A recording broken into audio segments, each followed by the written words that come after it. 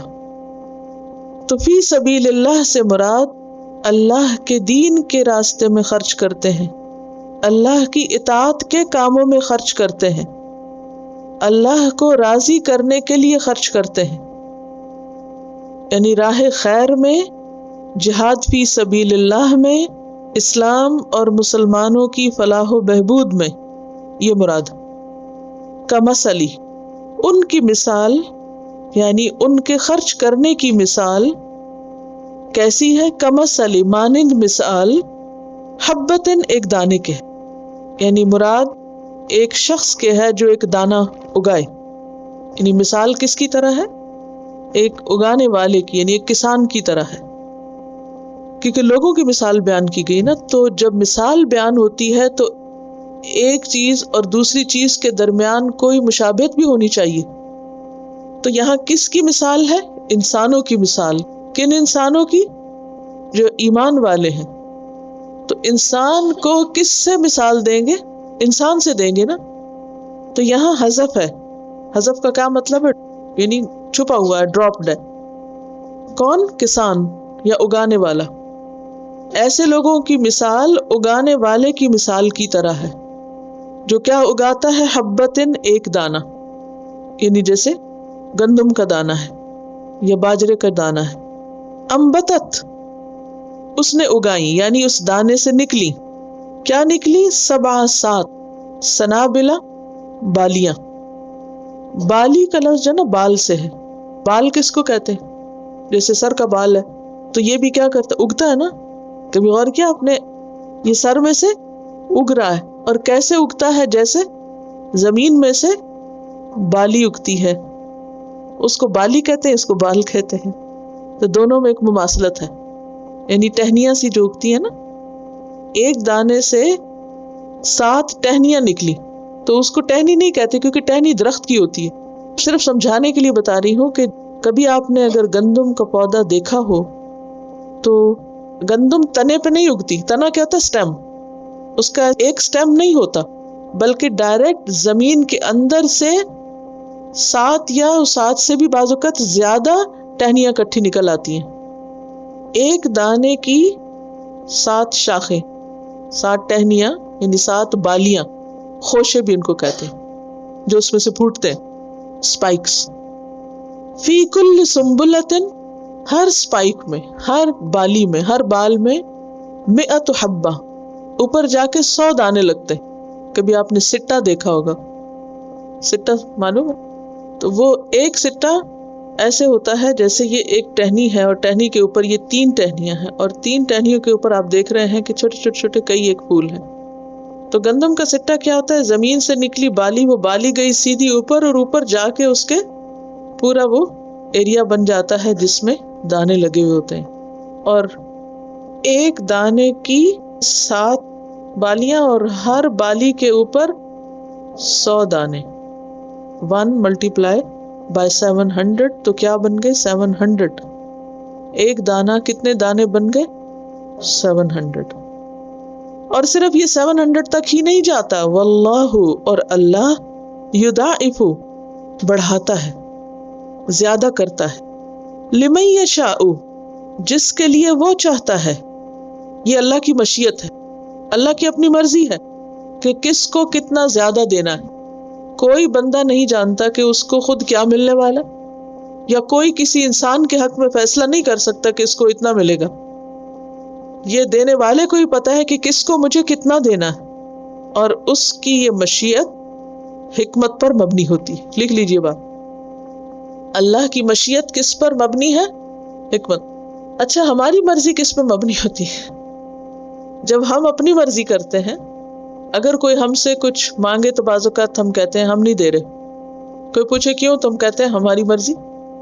اب یہ جو مرضی ہے ہماری، اس کے پیچھے کیا وزڈم ہے؟ بعض اوقات کوئی وزڈم نہیں ہوتی، ضد ہوتی ہے، انا ہوتی، یا بس ایسے ہی موڈ.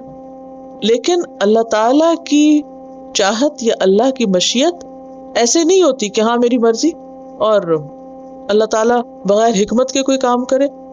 جیسے دنیا کے بادشاہ ہوتے ہیں، بے سوچے سمجھے کسی کو لاکھوں سے نواز دیا اور کسی ضرورت مند کو پھوٹی کوڑی بھی نہ دی. وہ ایسے نہیں کرتا. اللہ کے فیصلے، اللہ کی مشیت، مشیت کا کیا معنی ہوتا ہے؟ اس کی چاہت کس پر مبنی ہے؟ حکمت پر. اس کے پیچھے بہت بڑی وزڈم ہوتی ہے، اور اس کی سمجھ ہوتی ہے کہ کون کتنے کے قابل ہے، کس کا کام کتنا ہے، اس کو کتنا ریوارڈ ملنا چاہیے. واللہ یضاعف لمن یشاء، اور اللہ زیادہ کرتا ہے جس کے لیے چاہتا ہے. کس سے زیادہ؟ 700 سے بھی زیادہ. بخاری کی حدیث میں آتا ہے، ان اللہ یضاعفها الى 700 ضعف الى اضعاف کثیرۃ، بے شک اللہ اسے بڑھاتا ہے 700 گنا تک، 700 گنا سے لے کر کئی گنا زیادہ تک. اضعاف کثیرہ، بہت سارے، یعنی بہت کثرت کے ساتھ. اور یہ ڈپینڈ کرتا ہے کہ کس نے کتنے اخلاص کے ساتھ خرچ کیا، کہاں سے خرچ کیا، کس جگہ خرچ کیا. تو وہ سارے عمل کو دیکھ کر اس کے مطابق انسان کا ثواب ڈٹرمن کرتا ہے. واللہ، اور اللہ، واسع، وسعت والا ہے.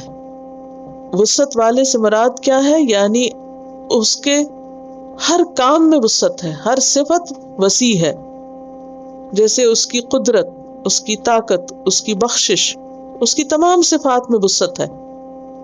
علیم، علم والا ہے، اور اس کا علم کامل ہے. ماضی کا علم بھی رکھتا ہے، حال کا بھی رکھتا ہے، مستقبل کا بھی رکھتا ہے. عالم الغیب والشہادہ، غیب و حاضر کا علم رکھتا ہے، ظاہر و باطن کا علم رکھتا ہے. ہر چیز کا علم اس کے پاس ہے. اس آیت کو جب آپ دیکھ رہے ہیں اپنے سامنے، تو اس میں دراصل مثال دے کر ایک بات سمجھائی گئی ہے، اور مثال اس چیز کی دی گئی ہے جس کا مشاہدہ ہم دنیا میں کر سکتے ہیں. اور دنیا کی ایک بڑی آبادی کھیتی باڑی کرتی ہے اور گارڈننگ کرتے ہیں بہت سے لوگ، تو یہ چیزیں ان کے مشاہدے میں آتی رہتی ہیں. اور انسان کو بہت ہی حیرت ہوتی ہے اس وقت جب زمین ان کے سامنے اپنے خزانے اگل رہی ہوتی ہے، کہ وہ اپنے ہاتھوں سے ایک دانہ ڈالتے ہیں اور وہ ان کے سامنے ملٹی پلائی ہو کے باہر آتا ہے. فرمائے اس مثال سے سبق سیکھو. کیا سبق؟ کہ ہم میں سے ہر عمل کرنے والا اس دنیا میں ایسا ہی ہے جیسے دانے بونے والا. ہر عمل اور خصوصاً انفاق فی سبیل اللہ، اللہ کے راستے میں مال خرچ کرنا، ایسا ہے جیسے زمین میں کوئی چیز اگانا. زمین میں جب کوئی چیز اگائی جاتی ہے تو بظاہر کہاں جاتی ہے؟ ایسے لگتا ہے جیسے مٹی میں مل گئی. کسی چیز کا مٹی میں ملنا محاورہ ہے نا، گویا بظاہر ضائع ہونا، ختم ہونا. جب ہم اپنے مال میں سے کچھ حصہ کسی اور کو دے دیتے ہیں تو ہمارے ہاتھ سے وہ نکل جاتا ہے، گویا ہمارے پاس کچھ نہیں رہا، وہ مٹی میں مل گیا. لیکن اللہ سبحانہ و تعالیٰ اس قدر قدردان ہے کہ وہ انسان کی کوششوں کو ضائع نہیں کرتے. کوئی بھی کوشش، یہاں تو اموال کی بات ہوئی نا، جسے مال اور خرچ کرنے کی چیزیں، لیکن پیچھے آپ سے میں نے ذکر کیا تھا کہ انفاق کا لفظ صرف مال کے لیے نہیں آتا، بلکہ اس کے علاوہ ہر وہ چیز جس کا انسان مالک ہوتا ہے. یعنی عطا اور بخشش کے معنوں میں بھی رزق کا لفظ آتا ہے نا. تو کچھ بھی جو انسان کو ملا ہو، جو اس کی ملکیت میں، اسے آگے دینا، سب کچھ شامل ہے ایک عام مفہوم کے اعتبار سے. لیکن اگر اس کو صرف یہاں مال کے اعتبار سے بھی لیا جائے تو آپ سوچئے کہ آپ 1 پینس جو خرچ کرتے ہیں، only 1 pence, not $1. کیا 1 پینس؟ تو بظاہر ایسا ہے جیسے وہ کسی کے ہاتھ میں دیا، گویا مٹی میں یا زمین میں چھپ گیا. کیونکہ لینے والا بعض اوقات اس کا ذکر تک نہیں کرتا، کسی کو پتہ ہی نہیں چلتا کہاں گیا.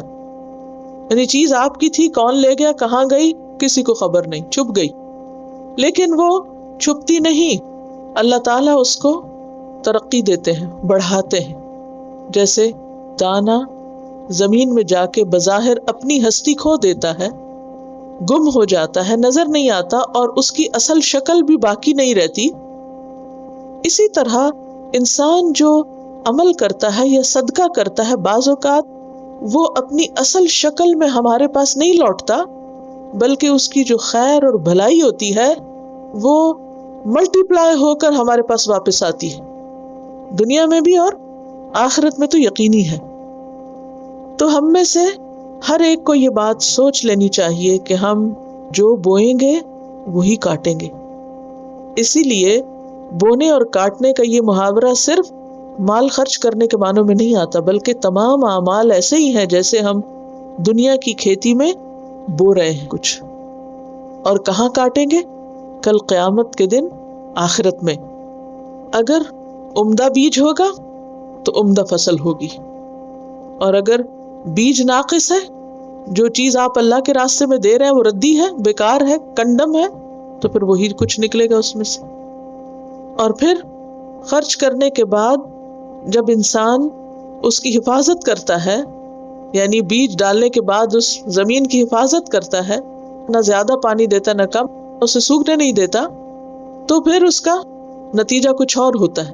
لیکن اگر کوئی انسان خرچ کرنے کے بعد ریاکاری کرے یا احسان جتائے یا اذیت دے تو وہ ایسا ہی ہے جیسے لگی کھیتی کے اوپر کوئی آفت آ گئی اور سب کچھ ضائع ہو کے رہ گیا، سارا ثمرہ اجر مارا گیا. تو یہاں پر فرمایا کہ مثال ان لوگوں کی جو اللہ کے راستے میں اپنے مالوں کو خرچ کرتے ہیں، اور خصوصی طور پر یہاں اللہ کے دین کی خاطر خرچ کرنے کی بات ہو رہی. پیچھے آپ پڑھ چکے ہیں، والدین کو دینے کی بات آئی تھی، خود اپنی ذات پہ خرچ کرنے کی بات آئی تھی، اور رشتہ داروں کو دینے کی، اور یتیموں کو، اور مسکینوں کو، اور محتاجوں کو، اور سوسائٹی کے اور لوگوں کو، مسافروں کو. لیکن یہاں پر بات آ رہی کہاں خرچ کرنے کی؟ اللہ کے راستے میں. گویا اللہ کے دین کے لیے، اسلام کی ترقی کے لیے، اسلام کی عظمت کے لیے، لوگوں تک دین کا پیغام پہنچانے کے لیے جو بھی انسان خرچ کرتا ہے اس کا اجر دوسرے خرچ کرنے سے کہیں زیادہ ہے. کیونکہ جب انسان کسی انسان کے ہاتھ میں کچھ دیتا ہے، مثلاً آپ اپنے ماں باپ پہ خرچ کرتے ہیں، کیونکہ پیچھے پڑ چکے ہیں، لوگوں نے پوچھا کہ کہاں خرچ کریں، کیا بتایا گیا؟ والدین پہ خرچ کرو. اب آپ اپنی والدہ کے لیے، والد کے لیے کچھ تحفہ خرید کے لے جاتے ہیں، ان کی کوئی ضرورت پوری کرتے ہیں، ان کو کچھ کھلاتے پلاتے ہیں، تو آپ کو انسٹنٹ ریوارڈ ملتا ہے. کیا؟ ایک گریٹیفیکیشن ہوتی ہے اور ایک دعا بھی ملتی ہے، اور پھر آپ کو فوری طور پر ایک نتیجہ نظر آتا ہے ان کے چہرے پر خوشی کی صورت میں، یا کسی لفظی شکرانے کے طور پر. اسی طرح اگر آپ رشتہ داروں کو دیتے ہیں تو وہاں سے بھی آپ کو کچھ نہ کچھ تعریف کا بھی مل جاتی ہے، کچھ اور کسی طرح کی شکریہ کی کوئی بات نظر آ جاتی ہے. اسی طرح آپ یتیموں پہ کرتے ہیں یا مسکینوں پہ کرتے ہیں تو وہ بھی آپ کی طرف دیکھتے ہیں اور ان کی آنکھوں میں ایک احسان مندی ہوتی ہے. مسافروں پہ خرچ کرتے ہیں تو ان کا چہرہ کھل اٹھتا ہے، تو یہ ایک انسٹنٹ ریوارڈ آپ کو مل جاتا ہے. لیکن جب آپ فی سبیل اللہ خرچ کرتے ہیں، وہ کیسے کہ مثلاً آپ کسی ڈبے میں ڈال رہے ہیں کسی مسجد یا کسی دینی ادارے کی ترقی کے لیے، تو اب آپ کو کسی نے پلٹ کے کوئی شکریہ نہیں بولا، کیونکہ وہ آپ نے ایسے ہی ڈالا جیسے زمین کے اندر کوئی بیج ڈالا. وہ کس کے پاس گیا، کس نے اس سے فائدہ اٹھایا، وہ کس کام لگا، آپ کو کچھ پتہ نہیں. لیکن کل قیامت کے دن اس کا اجر 700 گنا تو مسٹ ہے، کیونکہ یہاں پر 700 کی بات کی گئی، اور اس کے ساتھ ہی کہا گیا کہ اللہ جس کے لیے جتنا چاہتا ہے اور بڑھا دیتا ہے. کہ وہ مال کتنا حلال تھا، یہ کتنی مشکل سے انسان نے خرچ کیا. بعض اوقات انسان کے پاس بہت ہوتا ہے، مثلا اگر ایک شخص کے پاس $1,00,000 ہے تو اس میں سے اگر اس نے 1,000 دے دیا تو کوئی بڑی بات نہیں. لیکن اگر کسی کے پاس ہے ہی 1,000 اور اس میں سے وہ آدھا دے رہا ہے تو ظاہر زیادہ مشکل میں دے رہا ہے. تو یہ حساب کتاب پھر اللہ تعالیٰ اپنے ذمے لے لیتے ہیں کہ کون کہاں کتنا خرچ کر رہا ہے. پھر فی سبیل اللہ میں عمومی طور پر وہاں مال خرچ کرنا جس میں انسان صرف اور صرف اللہ سے جزا چاہتا ہے. بعض اوقات ایسا ہوتا ہے نا، لوگ کسی بیمار کے لیے کوئی فنڈ کلیکٹ کر رہے ہوتے ہیں یا کسی اور غرض کے لیے، تو لینے والے کو بالکل نہیں پتا ہوتا کہ آپ دینے والے. بعض اوقات آپ کسی کے ذریعے خرچ کرا دیتے ہیں. اب وہ بیچ میں ذریعے کو تو تھوڑا سا پتا ہے، مگر جس تک پہنچا اس کو نہیں پتا کہ یہ دراصل آپ تھے، کیونکہ آپ نے اس سے کچھ نہیں چاہا. کس سے چاہا؟ اللہ سے چاہا. تو جو شخص اللہ کی خاطر خرچ کرتا ہے، اللہ اس کی بہت زیادہ قدردانی کرتا ہے کہ اس کو کئی گنا بڑھا کے دیتا ہے، کم از کم 700، اور پھر حدیث کے مطابق 700 سے بھی کہیں زیادہ. ایک اور حدیث جو مشکات میں آتی ہے، آپ نے فرمایا کہ جس نے مجاہدین فی سبیل اللہ کے واسطے خرچ کیا اسے 1 درہم کے بدلے 700 درہم کا ثواب ملے گا، اور جو خود جہاد میں گیا اور مال بھی خرچ کیا اس کو 1 درہم کے بدلے 7 لاکھ درہم کا ثواب. اللہ کی راہ میں تھوڑے مال کا بھی ثواب بہت ہے، جیسا کہ 1 دانے سے 700 دانے. کیوں؟ مثلاً آپ علم کے راستے میں خرچ کرتے ہیں، لوگوں کی تعلیم کے لیے خرچ کرتے ہیں. اب وہ صرف خرچ کرنا نہیں ہے، اس سے جتنے بھی ذہن روشن ہوتے ہیں، جتنے لوگوں کے عمل بدلتے ہیں، جتنے لوگوں کے اخلاق میں تبدیلی آتی ہے، وہ ایسے ہی ہے جیسے کئی ایک درخت لگ گئے جس سے مزید لوگ آگے فائدہ اٹھا رہے ہیں. ایک پڑھا لکھا شخص اور ایک جاہل شخص، اس میں بہت بڑا فرق ہوتا ہے. لیکن بہت سے لوگ ایسے ہیں جو اپنی پڑھائی افورڈ نہیں کر سکتے.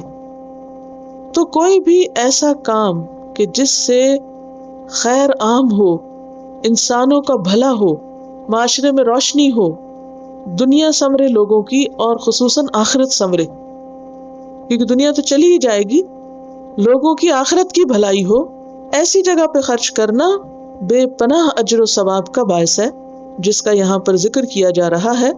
اور ساتھ ہی پھر اللہ تعالیٰ کی 2 صفات کا ذکر ہے. کیا؟ واللہ واسع علیم، اللہ بڑی وسعت والا ہے، بڑی وسعت والا ہے. یعنی وہ اتنا دیتا ہے، اتنا دے سکتا ہے، اتنا زیادہ اجر تمہیں عطا کر سکتا ہے کہ جس کا تم تصور بھی نہیں کر سکتے. کیونکہ اگر آپ کسی انسان کے ساتھ احسان کرتے ہیں اور انسان سے جواب کی توقع رکھتے ہیں تو آپ دیکھیں گے کہ اس کی ہمت طاقت تو بہت ہی لمیٹڈ ہے، وہ جواباً آپ کو کتنا دے سکتا ہے. اور خصوصاً اگر آپ کسی ضرورت مند کو دیں تو وہ آپ کو کتنا دے گا. وہ تو بیچارہ اپنی ضرورت پوری کرے گا، نہ کہ پھر وہ آپ کو کما کے واپس پلٹائے گا 700 گنا. آپ کسی کے اوپر $1 خرچ کرتے ہیں، کسی غریب کو دیتے ہیں، تو وہ غریب آپ کو $700 تھوڑی لوٹا سکتا ہے، سوال ہی پیدا نہیں ہوتا. لیکن جب آپ اللہ کے راستے میں خرچ کرتے ہیں، فی سبیل اللہ خرچ کرتے ہیں، اللہ کے دین کے لیے خرچ کرتے ہیں، تو پھر اللہ سے آپ کا معاملہ ہو جاتا ہے ڈائریکٹ. بندہ نکل جاتا ہے، وہ کام نکل جاتا ہے، وہ مسجد اور مدرسہ اور وہ سب بیچ میں سے نکل جاتے ہیں. وہ پھر آپ اور اللہ رہ جاتے ہیں آپس میں معاملہ کرنے والے. آپ نے اللہ کو دیا اور اللہ ہی اس کا بدلہ آپ کو دینے والا ہے. اور وہ کتنا دے گا؟ بہت وسعت والا ہے. کتنی وسعت والا ہے؟ وسع کرسیہ السماوات والارض. تو وہ خود کتنا بڑا ہوگا. کرسی کیا ہے؟ عرش کے آگے فٹ سٹول کی طرح ہے. ہاں؟ اور زمین و آسمان اس کرسی کے مقابلے میں کتنے ہیں؟ جیسے صحرا میں پڑی ہوئی ایک مندری ہو تو اس کا عرش کتنا بڑا ہے، اور پھر وہ خود کتنا بڑا. وَهُوَ الْعَلِيُّ الْعَظِيمُ. اور اس کی صفات کتنی وسیع ہے، کوئی سوچ ہی نہیں سکتا.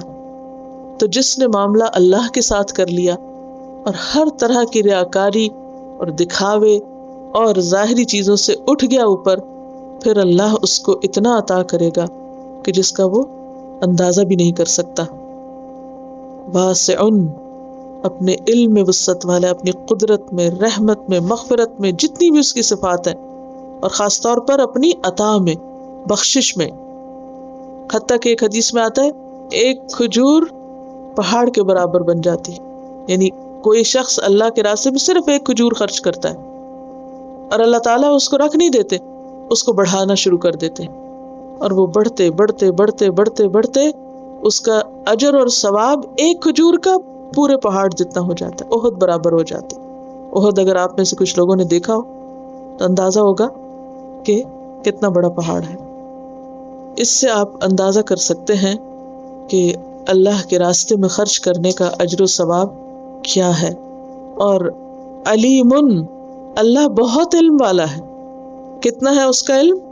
موسیٰ اور خضر کی مثال سے بتائیے. بندوں کا سارا علم ایک قطرے کے برابر ہے اللہ کے علم کے مقابلے میں، جیسے قطرہ سمندر کے مقابلے میں. علیم، بہت زیادہ جاننے والا ہے. ولا یحیطون بشیء من علمہ الا بما شاء.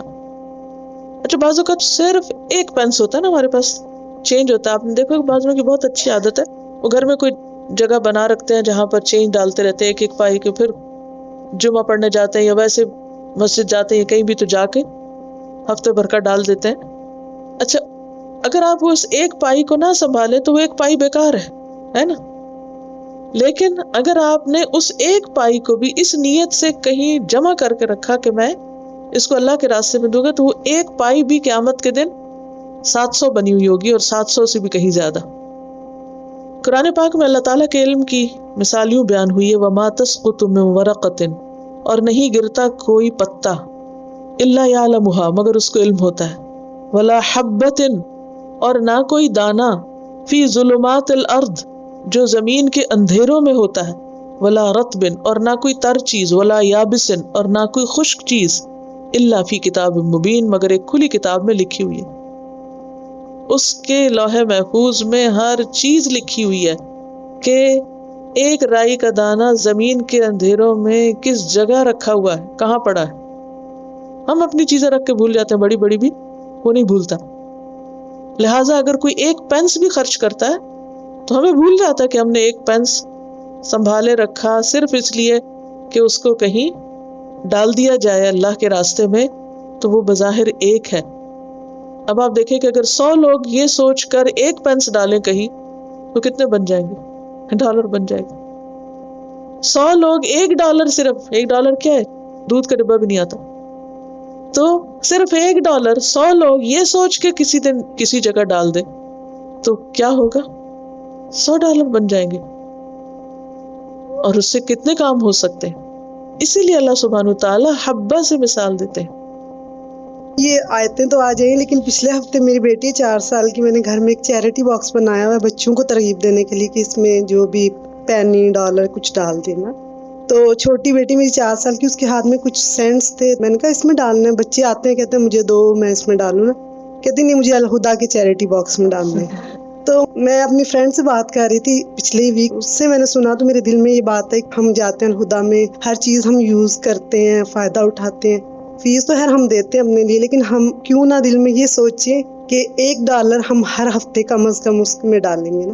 تو مجھے یہ بات آپ تک پہنچانی تھی. مجھے اپنی بیٹی سے یہ چیز جو ہے نا میرے دل میں آئی. جزاک اللہ. بعض اوقات بچے وہ سکھا دیتے ہیں ہمیں کہ جو ہمارے ذہن میں نہیں آتا. تو بات یہ ہے کہ اللہ تعالیٰ کسی اور چیز سے بھی مثال دے سکتے تھے، لیکن ایک دانے سے کیوں دی؟ کھانا کھاتے ہوئے اگر ایک چاول گر جائے تو آپ میں سے کتنے لوگ اٹھائیں گے اس کو؟ کوئی بھی نہیں اٹھاتا. وہ کہتے ہیں بس جھاڑ دیا، ختم. حالانکہ اس کو بھی اٹھا لینا چاہیے. سنت یہی ہے کہ کچھ بھی گر جائے کھاتے ہوئے تو اس کو اٹھا لینا چاہیے. بہرحال اب یہ ہے کہ ایک دانہ جس کی عام طور پر ہمارے نزدیک یا بظاہر کوئی ویلیو نہیں، لیکن اللہ کے ہاں اس کی بھی بہت زیادہ ویلیو ہے، بہت زیادہ قدردانی ہے، کیونکہ وہ قطرہ قطرہ ہی مل کر سمندر بنتا ہے. تو اس لیے اللہ سبحانہ وتعالیٰ نے دانے کی مثال دی، اور مثال اس لیے دی اللہ نے کہ بات زیادہ سمجھ آتی. اگر اللہ تعالیٰ یہاں پر صرف اتنا فرما دیتے کہ لوگوں اگر تم اللہ کی راہ میں خرچ کرو گے تو میں تمہیں 700 گنا اس کا اجر دوں گا، تو بات اس طرح نہیں دل کو لگتی جس طرح ایک دانے کے اگانے سے مثال دے کر اور اس کی بالیوں سے اور پھر وہ سارا ایک امیجن کرا دیا. مثالوں سے بات زیادہ سمجھ میں آتی ہے، زیادہ اس سے فائدہ حاصل ہوتا ہے. قرآن پاک میں آتا ہے کہ وَتِلْكَ الْأَمْثَالُ نَضْرِبُهَا لِلنَّاسِ وَمَا يَعْقِلُهَا إِلَّا الْعَالِمُونَ. یہ مثالیں ہم انہیں لوگوں کے لیے بیان کرتے ہیں، لیکن ان کو صرف علم والے سمجھتے کہ ان کا مطلب کیا ہے. سورۃ العنکبوت کی آیت 43 ہے. اس آیت سے ایک اور بات یہ بھی پتہ چلتی ہے کہ انسان اپنے مال میں سے خرچ کرے، اور اس میں خاص طور پر خواتین. بعض اوقات ہسبینڈ کے مال میں سے ہم خرچ کر دیتے ہیں تو سمجھتے ہیں کہ ہمارا بھی ہو گیا، ٹھیک ہے، وہ اجر ثواب مل جاتا ہے اس ایفرٹ کا، محنت کا، لیکن خاص طور پر جو آپ کا ذاتی جیب خرچ ہے اس کو صرف اپنی ذات پہ نہ لگائیے، اس میں سے اللہ کے راستے میں دیجیے. دس از مائن، یعنی آپ کا وہ ہے جس سے آپ جو چاہیں کر سکیں، خواہ ہسبینڈ دیں، پیرنٹس دیں، یا آپ خود کمائیں کسی بھی طرح، لیکن وہ آپ کا اپنا، اس میں سے نکالیں. پھر اسی طرح اگر آپ کام کرتے ہیں یا آپ یہ ہے کہ وراثت میں سے کچھ ملا یا کسی سے تحفے تحائف کی شکل میں کچھ ملا تو وہ خالص آپ کا ہے، آپ جیسے چاہیں اس کو خرچ کریں. اس کے خرچ کرنے کا اجر و ثواب زیادہ ہے، اور خصوصاً جس سے آپ کو کوئی انس ہو یا آپ کو محبت ہو. تو لن تنالوا البر حتی تنفقوا مما تحبون. پھر ایک بات یہ بھی ہے کہ فی سبیل اللہ، یعنی اللہ کی مرضی کے کاموں میں خرچ ہو، حرام چیزوں میں خرچ نہ ہو. یعنی اگر کوئی شخص غلط راستے پر مال خرچ کرتا ہے، کوئی شخص غلط کام کر رہا ہے اور آپ اس کو سپورٹ کر دیتے تو اسی کے پلے میں آپ کی بھی کوشش چلی جائے گی. تو اس سے بھی بچنا چاہیے. مثلاً بعض لوگ صدقہ جاریہ کا کام سمجھ کر کچھ کتابیں چھپوا لیتے ہیں، کارڈ چھاپ لیتے ہیں، کوئی کاغذ چھاپ لیتے ہیں. اچھا، وہ کاغذ اور کتاب اور کارڈ کیا ان اوتھینٹک باتیں، دیکھا ہی نہیں، بس کسی نے کہہ دیا اور بے سوچے سمجھے اس میں پیسہ لگا دیا. اب اس کا بھی ثواب نہیں ہوگا. فی سبیل اللہ وہ ہے جو اللہ کا دین ہے. سبیل کا معنی کیا بتایا تھا میں نے؟ جو اس کے دین کی اصل سچی صاف ستھری بات ہے.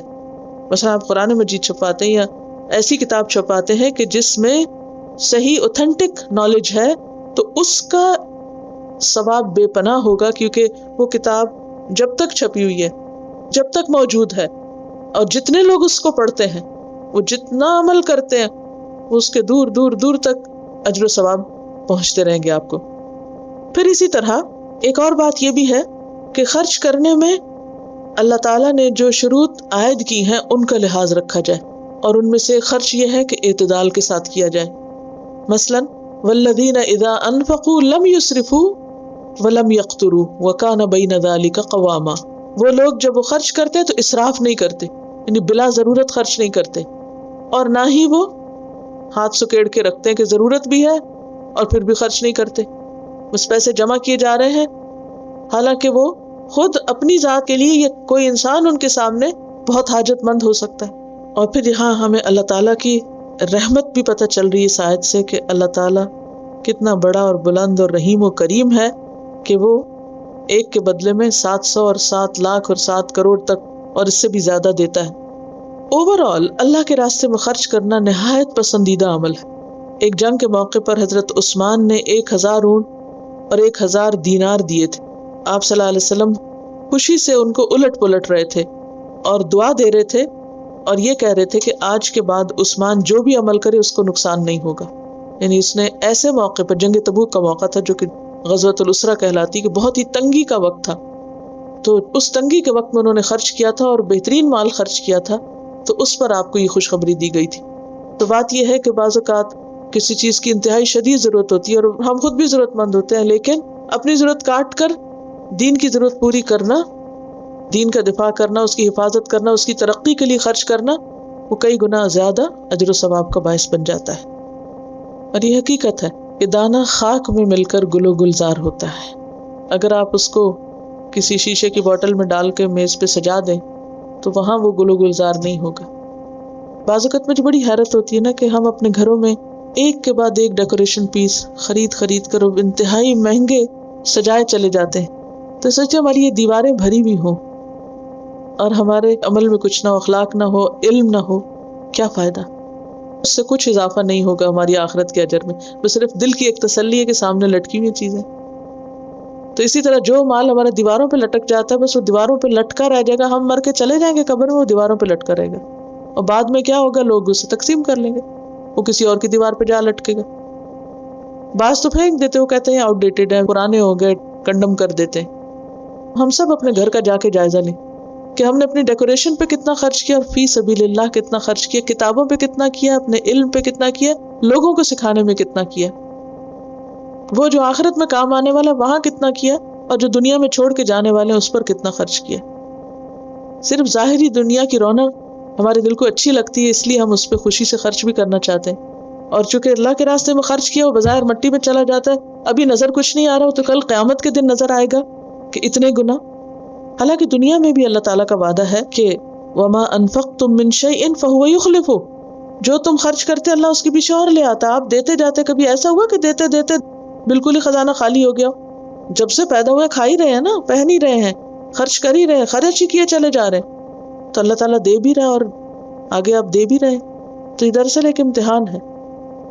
ان کا سوال ہے دین کے راستے میں اگر مال خرچ کریں تو کیا اس میں بھی اعتدال کی بات ہوگی؟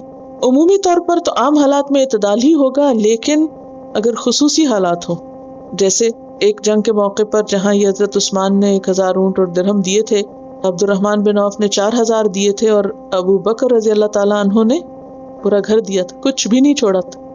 کچھ مواقع ایسے ہوتے ہیں کہ جہاں پھر یہ نہیں دیکھا جاتا کہ اب کیا رکھنا ہے۔ مثلاً آپ دیکھیں کہ عام طور پر آپ اپنے والدین کو کسی خاص موقع پر یا کسی بھی مناسبت سے کچھ نہ کچھ دیتے رہتے ہیں، لیکن بعض اوقات کیا ہوتا ہے وہ بیمار ہو جاتے ہیں، اب آپ کتنا دیتے ہیں؟ ہو سکتا ہے کہ آپ کے ذمے ان کا پورا علاج آ جائے، آپ صرف وہ نہیں دیتے جو آپ کے پاس ہے، بعض اوقات آپ قرضہ لے کر بھی ان کا علاج کراتے ہے نا۔ تو یہ حالات اور ضرورت کے مطابق ہے۔ نارمل روٹین کے حالات میں تو آپ جیسے ابھی بات ہوئی تھی کہ اگر ہر ہفتے $1 بھی دے دیں تو بھی کیا ہے، وہ ایک چل رہا ہے معاملہ، لیکن ہر انسان کی حیثیت فرق ہے، کسی کے پاس ہو سکتا ہے $1 بھی نہ اور کسی کے پاس 100 ہو، یہ تو ہر ایک کی بات الگ ہے۔ لیکن بعض اوقات ایسے اوقات آ جاتے ہیں کہ مثلاً کوئی مسجد خریدی جا رہی، تو اب کیا ہے اس وقت آپ 100 اور 1000 تو نہیں دیں گے، اس وقت آپ ہو سکتا ہے کہ اپنی کوئی جمع پونجی میں سے نکال کے اپنی ضرورت کاٹ کر ضرورت وہاں پوری کریں گے، تاکہ مسلمانوں کے لیے ایک ایسی عبادت گاہ اور ایک ایسا مرکز بن جائے کہ جس سے مزید آئندہ نسلوں کو فائدہ پہنچے اور ہمارے لیے صدقہ جاریہ بھی ہو۔ تو وہاں پر پھر اعتدال کا مفہوم مختلف ہو جائے گا۔ تو ایک ہے عام حالات میں خرچ کرنا اور ایک ہے خصوصی مواقع کے مطابق خرچ کرنا۔ ان کا سوال یہ ہے کہ بعض اوقات ہسبینڈ کوئی فکس اماؤنٹ تو نہیں دیتے، لیکن یہ ہے کہ جیسے خرچ کے طور پر جو بھی دیا اور کہا یہ آپ کا ہے، جہاں چاہے خرچ کریں، تو کیا اس میں سے بھی صدقہ کر سکتے؟ بالکل کر سکتے ہیں۔ کیوں؟ اس لیے کہ اس میں سے اگر آپ اپنی ذات پہ کر رہے ہیں، گھر پہ کر رہے ہیں، تو کیا دین ہی کے کام پہ نہیں ہوگا؟ یعنی پھر اپنے پہ بھی کریں، دین میں بھی کریں، دوسروں پہ بھی کریں، رشتہ داروں پہ بھی کریں، یعنی مختلف ضروریات کو سامنے رکھ کے کر سکتے ہیں۔ اگر ہسبینڈ کچھ بھی آپ کو جیب خرچ کے طور پر دے تو اس کا بھی ثواب ہے، کیونکہ آپ کی ایفرٹ اور بہت سی چیزوں میں لگ رہی ہوتی ہے، آپ ایک پورا گھر سنبھال رہے ہیں، کچھ تو ایک میوچل انڈرسٹینڈنگ کے ساتھ چل رہے ہیں نا۔ تو اس لیے اگر ہسبینڈ کچھ بھی آپ کو جیب خرچ کے طور پر دیتے ہیں تو اسے ایز اے سیلری تو نہیں دیتے، لیکن ان کے اوپر فرض بھی ہے بیوی کا نان نفقہ، اور پھر وہ جو مال تحفے یا ہدیے کے طور پر آتا ہے وہ بھی آپ کا اپنا ہو جاتا ہے۔ وآخر دعوانا ان الحمد للہ رب العالمین، سبحانک اللہم وبحمدک، نشہد ان لا الہ الا انت، نستغفرک ونتوب الیک۔ السلام علیکم ورحمۃ اللہ وبرکاتہ۔